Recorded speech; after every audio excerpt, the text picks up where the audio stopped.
This is the Pacific Ocean, a few hundred miles northeast of Australia. Members of the Bougainville Revolutionary Army cram their boats with much-needed supplies of medicine and fuel and prepare to set off from the Solomon Islands for home. But first of all, there is a prayer for safe passage.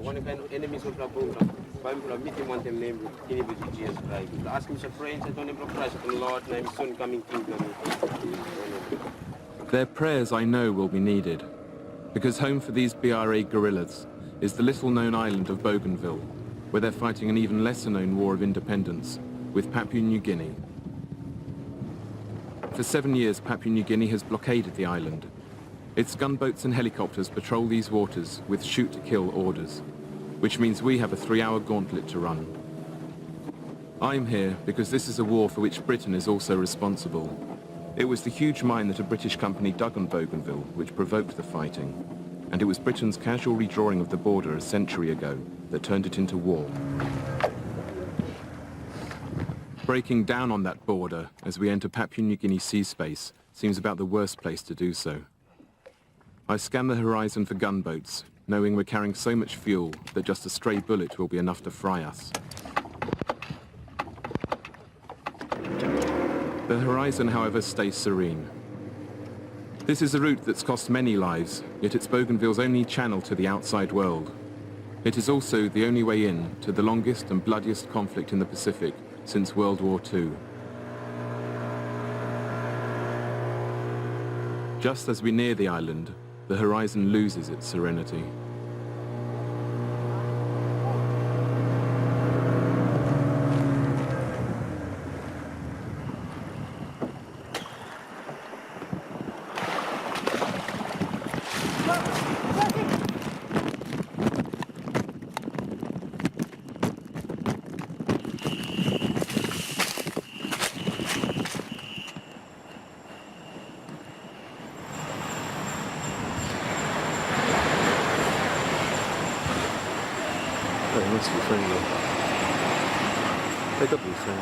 We breathe with relief when it turns out to be another BRA boat. But at least I've had a tiny taste of what the Bougainvillians go through every day. This is the story of an unsung people who took on Papua New Guinea, Australia, and the biggest mining company in the world, who started by fighting helicopter gunships with bows and arrows, and have lost 1/10 of their population, and yet who managed to create what may be the world's first true eco-revolution.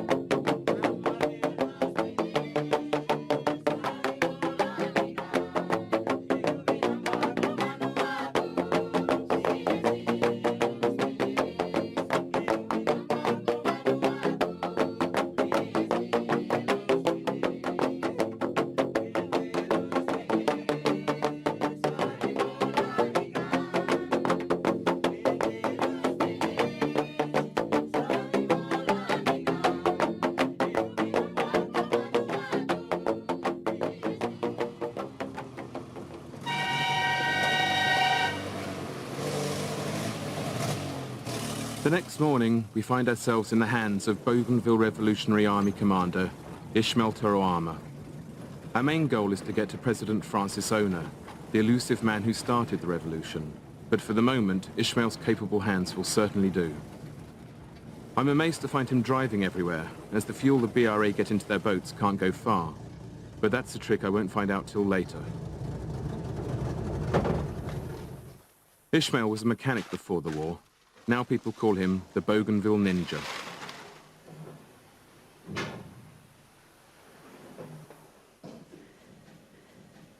Makes my arms feel good. So I could handle the M60. Miss I use him to plug on. So now so naglaham lo mi time me cut this like in serium stop lo right left hand ya. Nunap hold him to masgan. Tasol.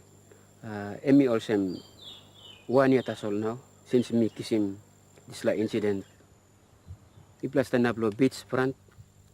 La miyo klo sutimol maniet. Na oli trauma him triple M203 grenade.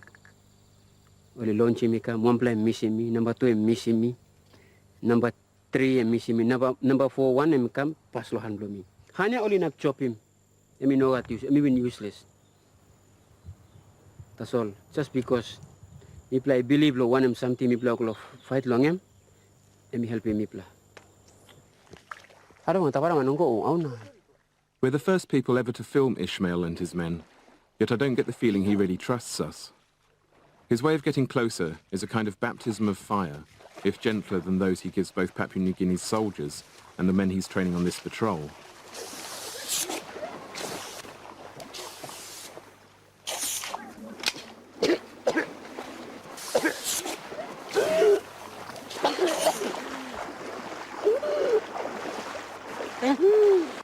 What my sound man and I think might be a smoke bomb turns out to be tear gas. It's Ishmael's way of saying welcome, a short, sharp dose of Bougainvillian reality. After a good cough, cry and laugh together, he loosens up and radios for us to meet Francis Ona.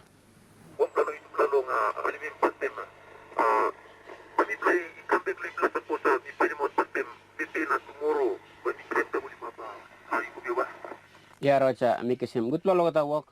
So Francis initiative in starting the war, and I just got up behind it. Every part of the island has got minerals in it, and Francis saw that these things would bring change and change about to spoil the environment and the future generation.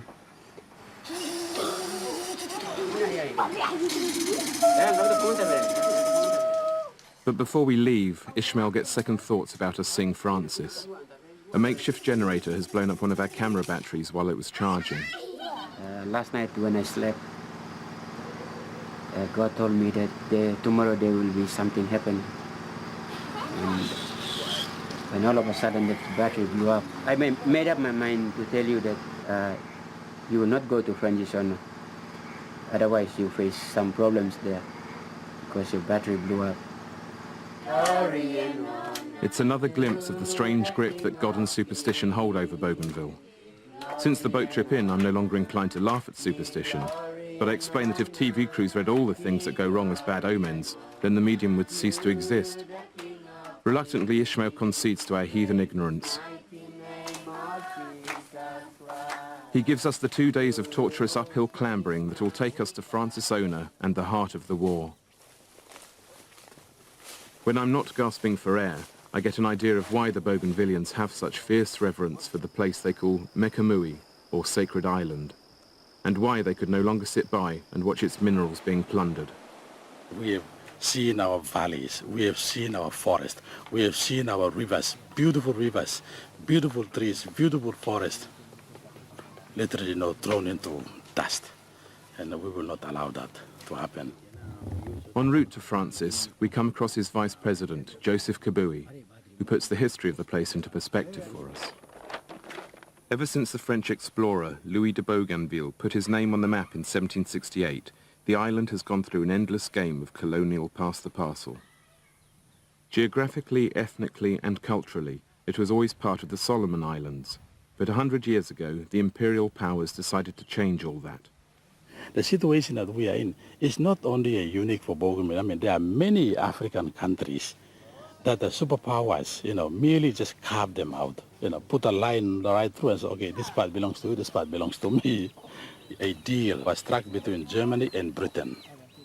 Germany saying, okay, I'll give Western Samoa to you, Britain, and Britain said, okay, I'll give Bougainville to you. Germany didn't keep Bougainville long, though, as Australia grabbed it during the First World War. During the Second, Japan snatched the island for a few years before Australia grabbed it back. And in the meantime, it had ended up as part of Papua New Guinea, which got independence in 1975. Bougainville declared independence 2 weeks earlier, not that anyone listened, and it took another 13 years for war to break out.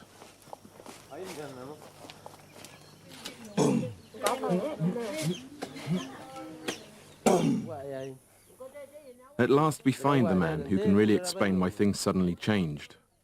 Francis Ona is portrayed by many as a humorless, hardline revolutionary. I suspect they never really met him, because it certainly isn't the impression I get.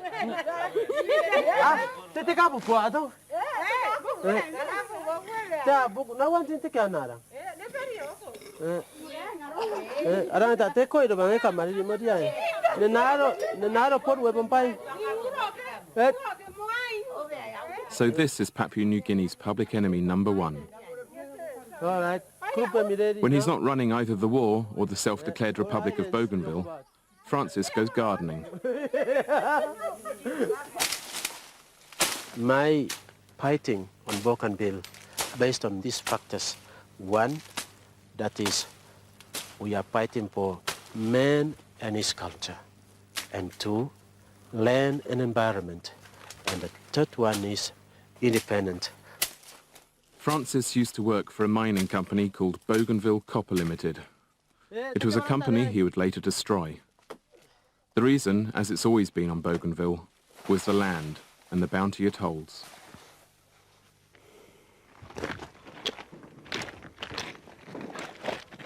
This is a Panguna mine.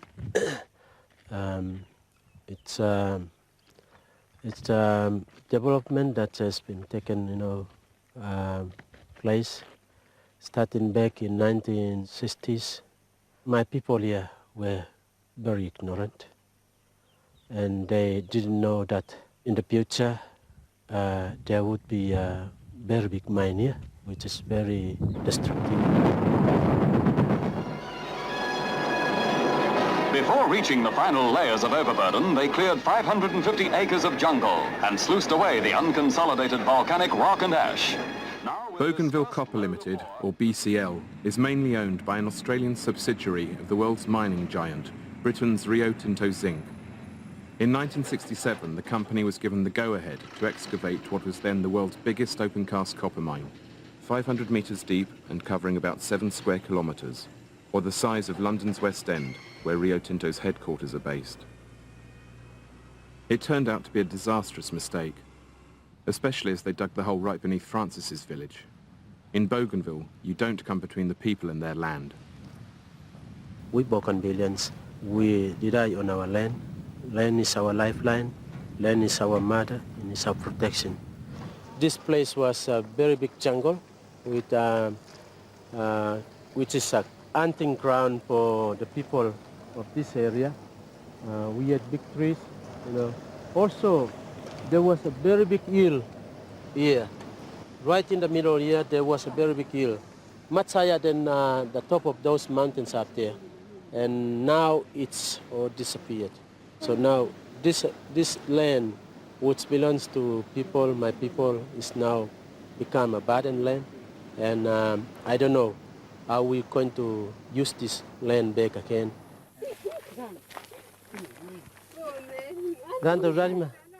When the locals protested about the huge hole the multinational wanted to dig at the fertile heart of their island, their land was taken by force. Of the $3 billion the mine made in profit, only 1,000th was given back to the people who owned the land. Rio Tinto Zinc had started to create their most expensive enemy.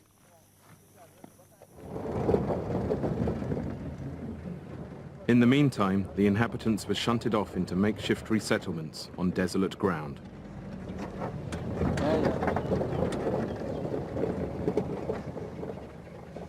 That's the Dapera village, and you can see that's the standard of building they built here for people.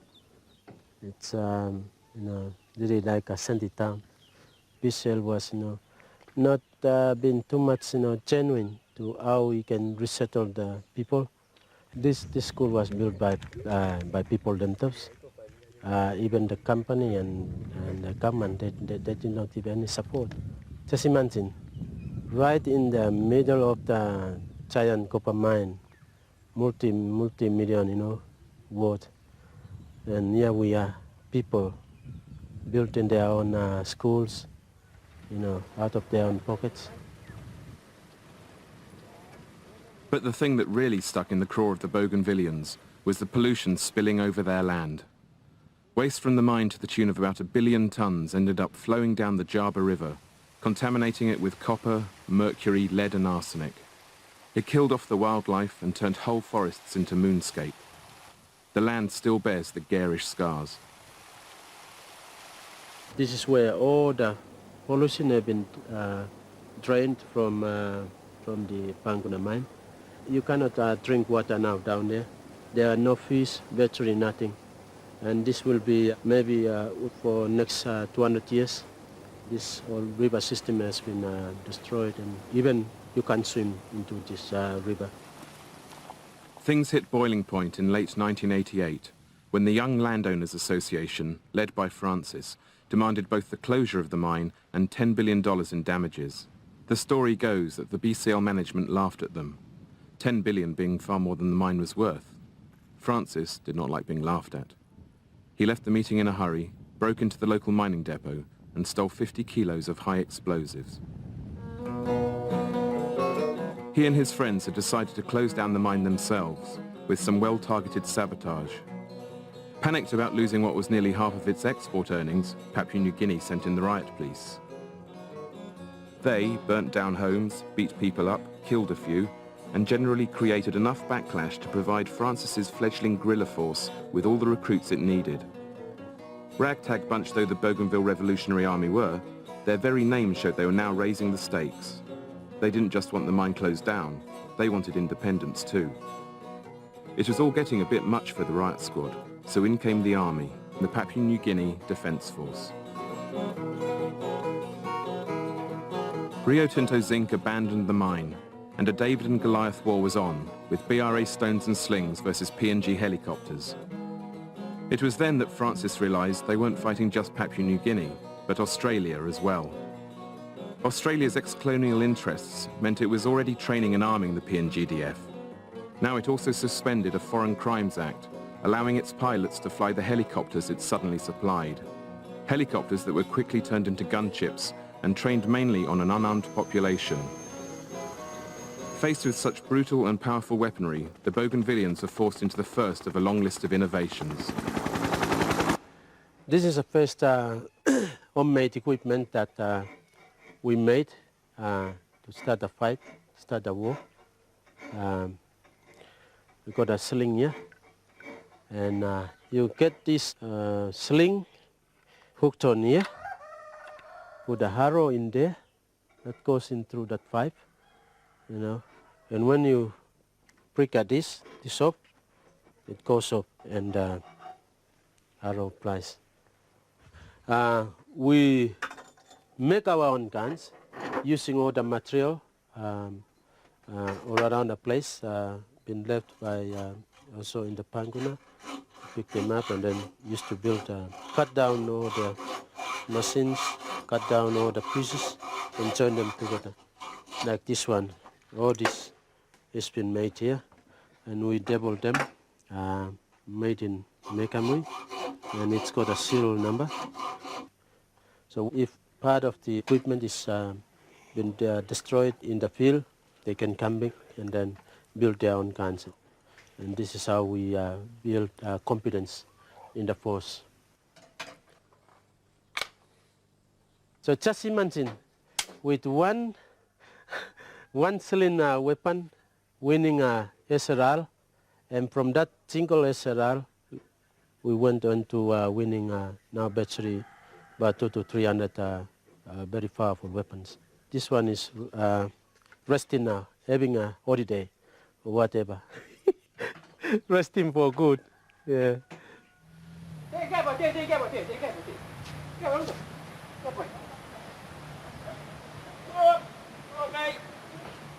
I saw that PNGDF, they came just to kill the villages and the civilians.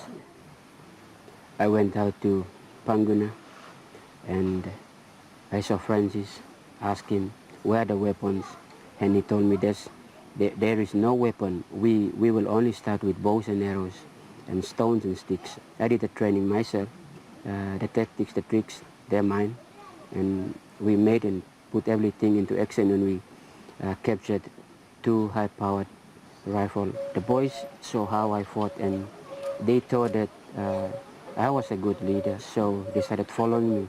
So that's how I ended up in holding the position of the BRA.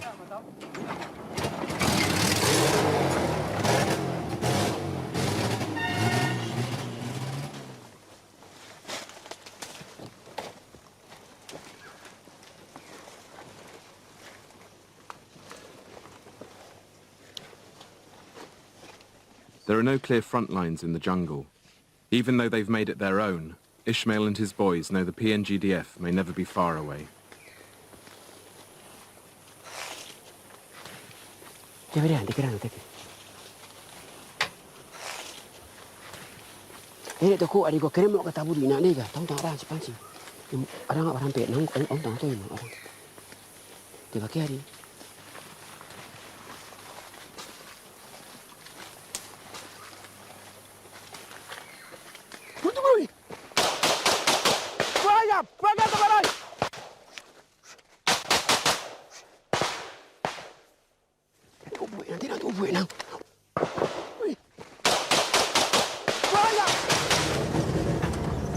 That's the place where I usually train my boys, and I usually use live bullets, and sometimes wounded some of the boys, soldiers, so that's how they got the experience. How many have you wounded? 12 of them. Yeah. Very badly? Yeah, one was very badly injured, and the other 11 of them were just a scratch.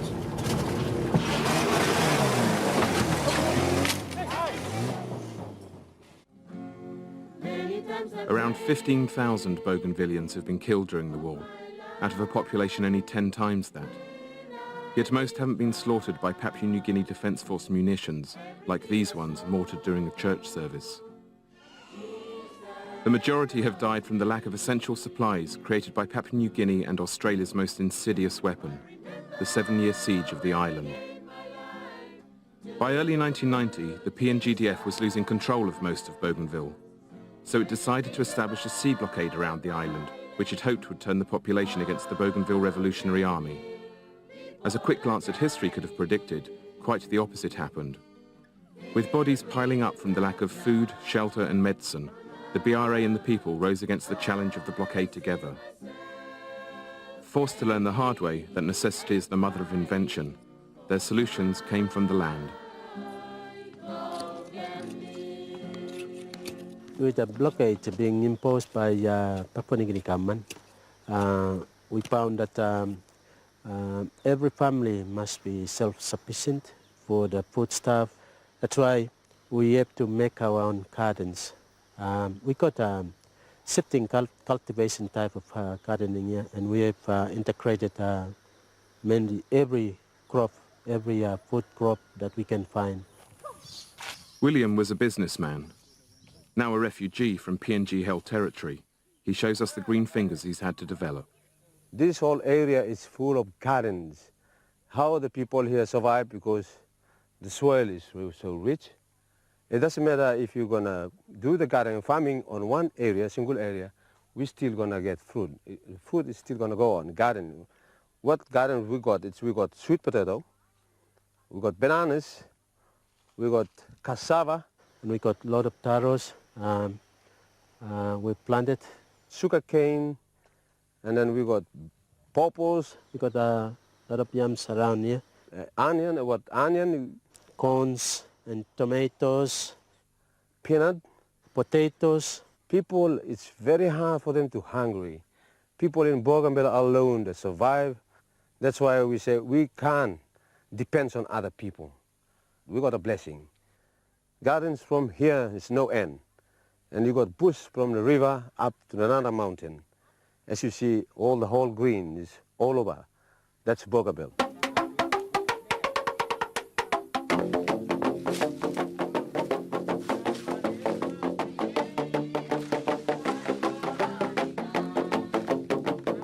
Yet no plant on Bougainville comes close to the importance of the coconut. We know we've been fed and sheltered by it, but then Ishmael shows us what a perfectly packaged life support system it is, and how his people have learned to make use of every part of it.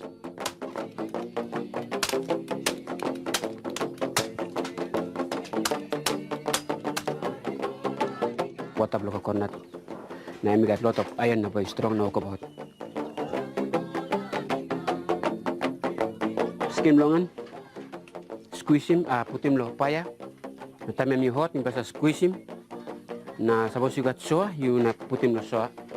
Tap longan, skim longan, dry skim longan. Put him low fire, low cook. lim cell blongan, isla. Suppose you got plant the mosquito because inside island non blai got mosquito. Because I use in isla lo rousing mosquito. Milk blongan lo hap. Cook yo lo milk him.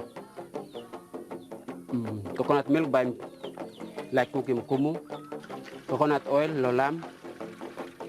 Na this la emi new plaka in something where me play in line inside lo crisis. And because I use him coconut leaf lo basket. Because I use him long basket. Me play got soap made of coconut oil and first grade oil. He got triple grade A, B, na C. Na toy grade and me basa I walk him na bisa clean him all gun.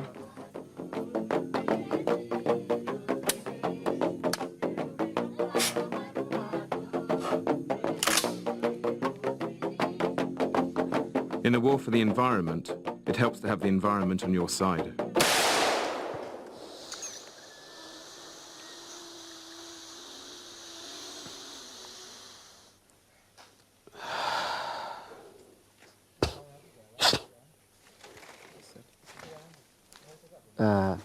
That's for if you had a nose block, then we usually use it for clearing the nose so that you can smell anything on the road.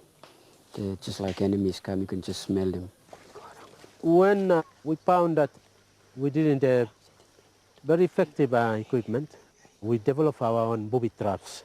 And that is made from herbs where we laid on the track where the enemy is moving. And then when they go by it, they started to develop sickness. In one of the booby traps, your testicles, just swollen up, and your penis, just enlarged.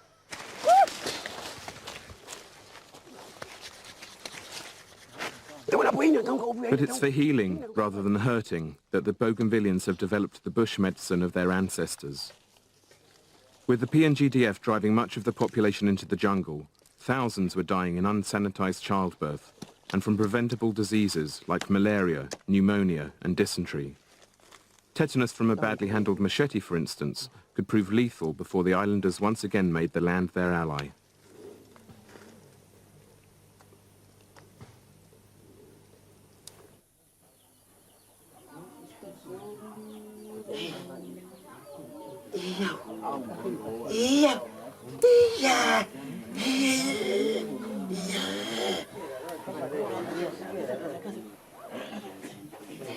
That's a piece of asbestos. Is it from the mine? Yes, from the power pylons. We got all these herbs put into the just all of 5 of the copper, and then with steam blown into that area where it will going to dry up very soon. Francis is always on call as local GP, and his presidential HQ doubles as a surgery. We got herbs here, certain medicine, which locates the areas being damaged, and blood is not flowing well. If there is no sickness, it will just, slice through like this. But when it finds areas where it's not functioning well, it will stick, It sticks like a glue, The claims of Francis and his fellow healers amaze me. Being able to cure malaria, leprosy, appendicitis and cancer without operating, developing a herbal contraceptive which doesn't harm women. Having seen what else these people can do, I can no longer just dismiss it, especially as so many patients back it up. And at least Francis isn't so sure about all the cures. We have given a treatment to some person because he had AIDS disease and sent him home. But we didn't have proof, any medical reports by doctors. So that's why we think we have treated someone with AIDS. So Francis invites anyone with AIDS to come to test the Bougainvillian cure. Let's go gardening now.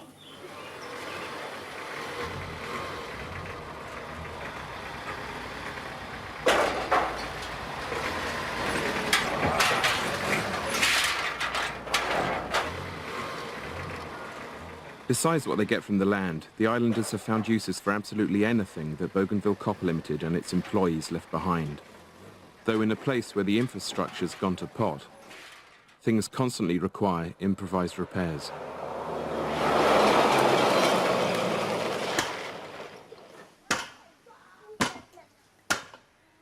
It's my car over there. It's not actually mine, but when I fought, everything just got into hands. The PNGDF, they came, they shot at me, and just some of the bullet holes. I don't know how it happened, but I was in the hands of the Lord, so I was saved. Along with his truck, his generator, his exercise gym, Ishmael brings anything else he can carry back from successful operations. On a blockaded island, it's the only way to go shopping. Well, that's how. He likes playing with the ball. I took the ball from one operations in Buka. That's part of the victory. I had to go and give it to my kids. Well, that's where we play. That's the music shop, the music station. We teach ourselves how to play. Oh, this is the place. It's really not good, but we like it being here. I like being here. It just reminds me of the simple life. My hand is not really good, but this is the rhythm, and the lead is over there, and that's the keyboards over there. Jesus, we praise your name, 'cause you are the soon coming King.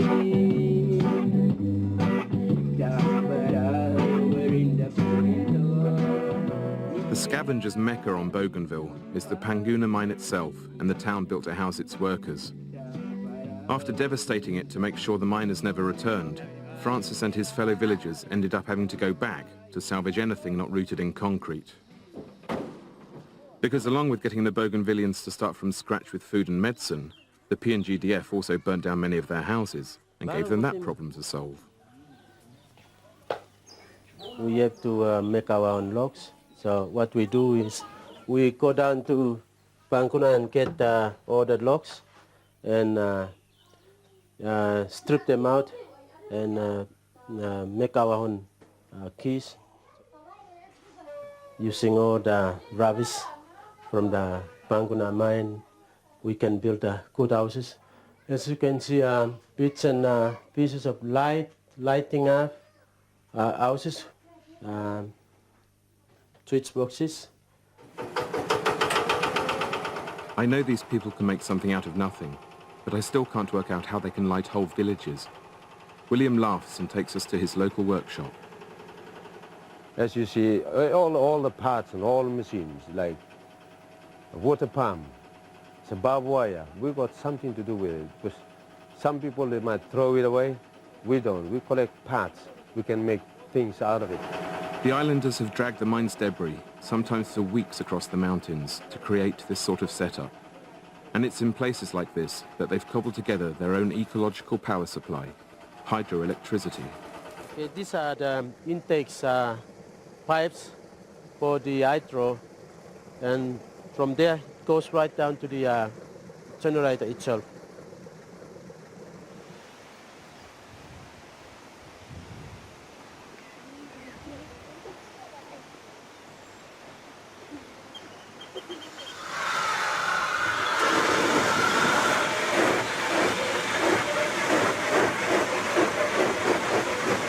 After Papua New Guinea government has blockaded us, and then we couldn't have any petrol or diesel. We have to develop something to get power supply, and we got this mini hydro using all the rubbish or the pipes and spare parts from all cars. We managed to develop our own hydro, which we can use for lighting up all the villages. We got about 50 to 60 now running this type of small hydros. Down there where the PNCDF establishment, there is virtually not much lighting up, no electricity. Maybe it's sort of money or something for, to run those generators. But here in the bush, we can have, I throw coin for 24 hours a day.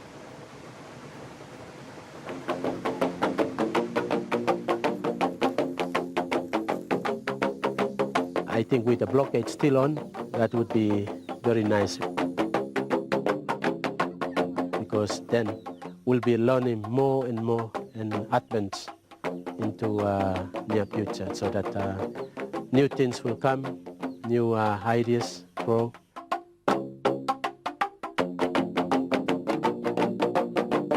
New ideas have been growing wherever I look, but the high point of this eco-revolution has to be the way they're still driving around without any proper fuel supply after 7 years of blockade. The secret, as I should have guessed, is growing all around me.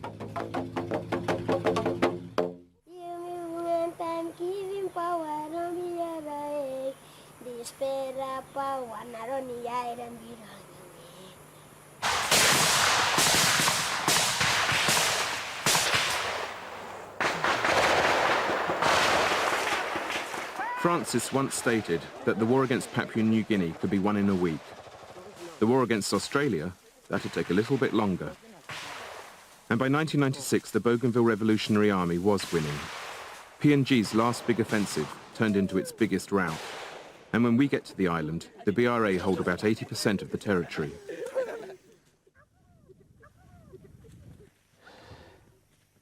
You can see that that's the Toyo Valley. Further down where you can see the last mountain, that's where at last the PNCDF camp is. That's Bolabe. And that's where they end. They don't come any further. The PNGDF don't come any further, not just because they're beaten, but also because they hardly care anymore. In the war for hearts and minds, the BRA were always winning. And when no other country came to Bougainville's aid, the people found support in a different realm. Because the colonial legacy they most embraced was that of the missionaries. I think without Jesus, I wouldn't have come this far. Just because without that superpowers, the Australian government or whoever who has been helping the Papua New Guinea government might have beaten me a long time ago. What were true? O kan maybe you come from a place. What were true? You play on crossfire no kan girauna or something. Jumping go tedi temptation na take arm go ruara di mang. Blongonen. You play on fail on committing me one time Jesus. You now by funda no kan temptation. Okay, by me thanking Papa God on the sala operation where me plaving walk about lohen. Where no got one man even sim biru alongen, you know got one man you lose him live longen. My uncle, he's his things. He normally comes with us, and where we are in the enemy territory, he can feel, he can see. He's his vision from God that the enemies are going to attack, or if they're in the ambush, we can change our plans and operation to the same minute when there's a vision from God. Father, me pray, now thank you. Oh, get something where me been walking, you are big name long and thank you, Lord Father. Me play no losing one plan life long, one for brother, me plan on this operation. Oh, say, now me thank you, Papa God. You are big name, you are blessing me, one. Now I'm can try best for me, can long go on another operation. Amen. Okay. Go to house, clean him all gun, next use. Once we've broken enough bread and sweat together, Ishmael trusts us enough to reveal the secret charms he uses in combat.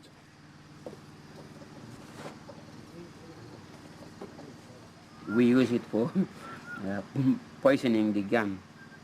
And we usually put it on the tip of the gun so that when we shoot an enemy, automatically when the bullet goes inside, there are snakes, small snakes that usually come out of a man's body. So it's just like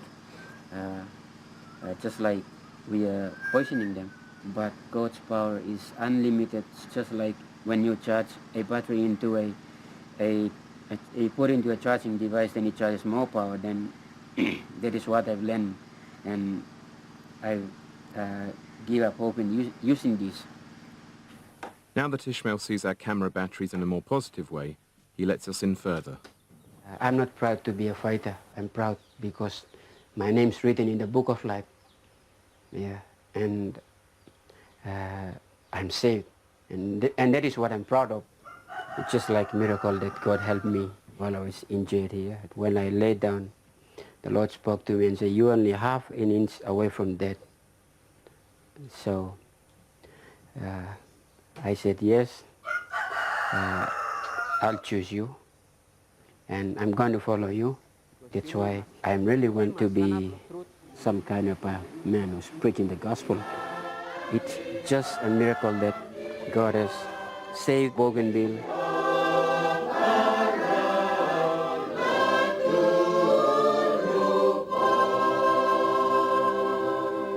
The islanders' devotion seemed to pay off in early 1997 when God moved in one of his most mysterious ways.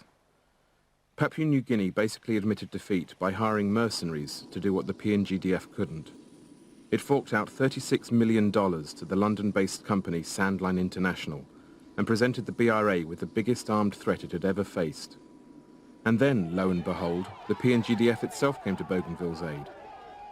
Humiliated by the very idea of needing foreign troops, and even more angry at the price, the underfunded PNG soldiers rallied huge popular support, arrested the mercenaries, and threw them out. Suppose only when come na only use him all rocket number, atin ba only na win. That's all. This la equipment only got. A man and me walk him. This la God lo Bougainville em sa toki mi pla also. So mi pla even believe by mi pla win him all modern weapons long all. Because all the time, by no got way or some. Suppose you go, you pass the brick wall by stop, and me must got way out. Finding a way out is something the Bougainvillians tend to do with startling regularity. And none amazes me more than the way they fuel the transport so crucial to fighting a war. With hundreds of abandoned mine vehicles littering the island, how were the BRA going to run them without diesel? Finally, William shows us.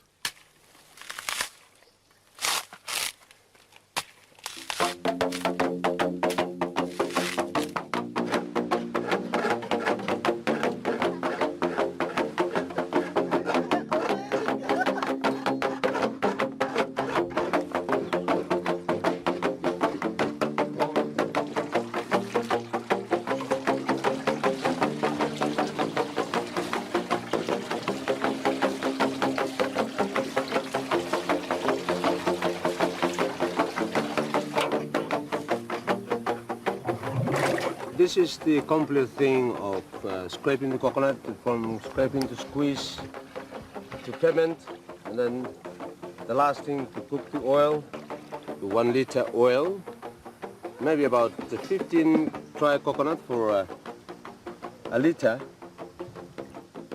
That's the first grade this way. It's beautiful.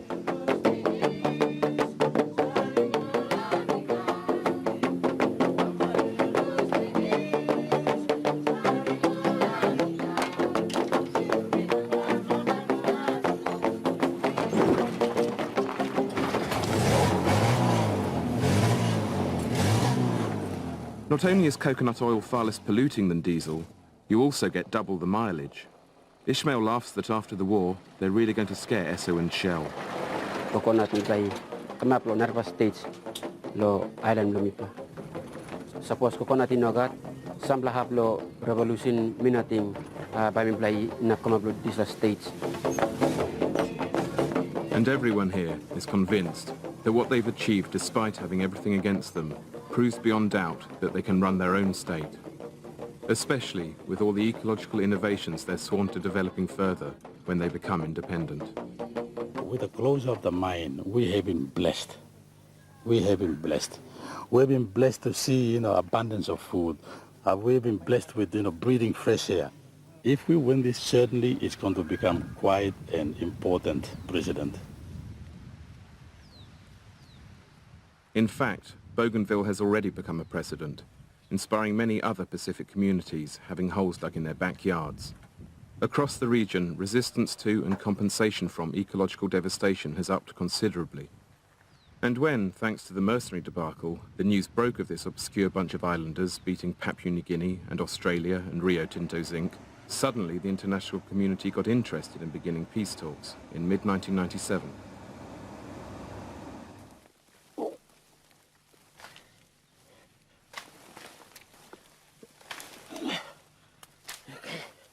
What? What? Go! Francis, who has fears of winning the war but losing the peace, steers clear of the compromises involved in the proposed deal. He is labelled a hardliner for this, but maybe that's because he's not the kind of leader we're used to and knows how easily Bougainville could lose its way in the jungle of international politics. During my high school days, I was appointed to sweep the principal's house. But on one occasion, I found him, was doing my job, was cleaning up the toilet. And I asked him, why could you, the principal, could do such a thing? And what he told me was that the leaders must come down and clean the dirt for his people. And that taught me a very, very big lesson, which I'm looking forward to teach other leaders in all parts of the world, that the leader must clean the boots for his people. The peace process, though, is creating a rift between Francis and one of the prime movers behind it, his Vice President Joseph Kabui. This is it. We will either make it or break it. And because it is now, as I see it, is now a game of survival, of political survival. And there is a clear-cut political tension right now. Change is imminent from the way things are now looking. What do you mean by change, then? Change of political leadership, that is. Our president will be changed. Could be changed sometime soon.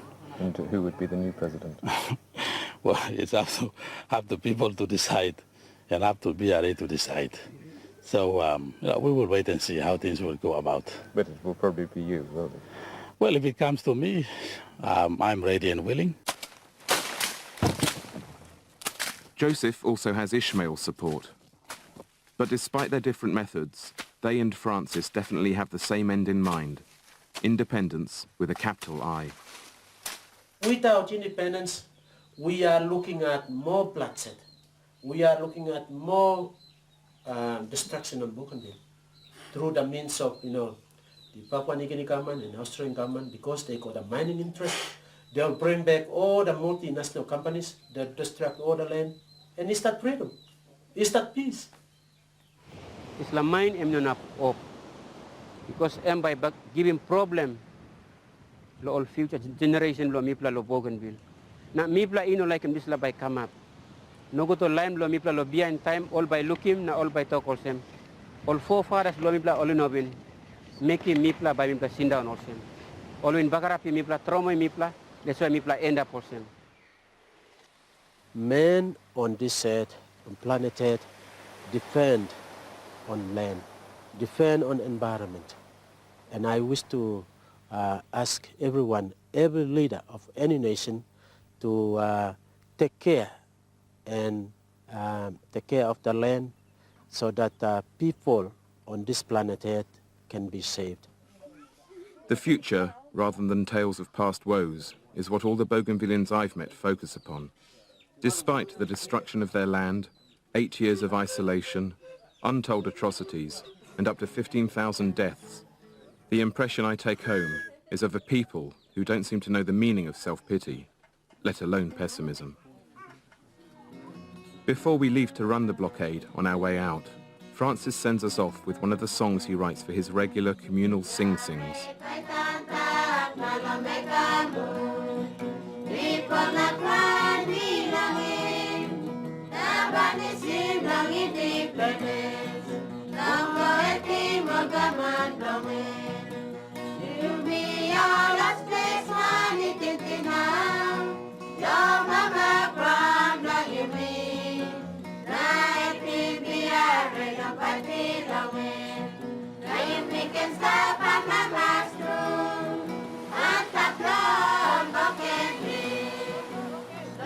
Since we left Bougainville, the peace talks have led to a permanent ceasefire. The blockade has been lifted and reconciliation and restoration are taking place. Yet Papua New Guinea is still dodging the central demand of the BRA, a referendum on independence. Things aren't over yet.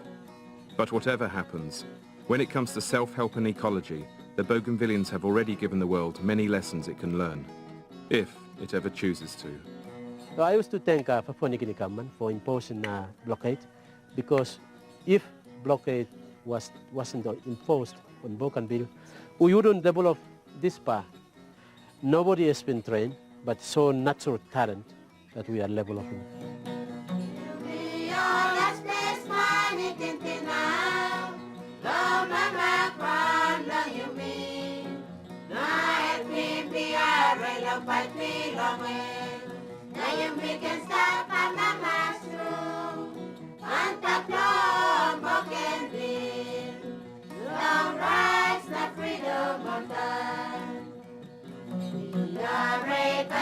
I think with the blockade, the Bougainville War is like an educational center, or furthermore, I could say it's a university for all of us who are on Bougainville.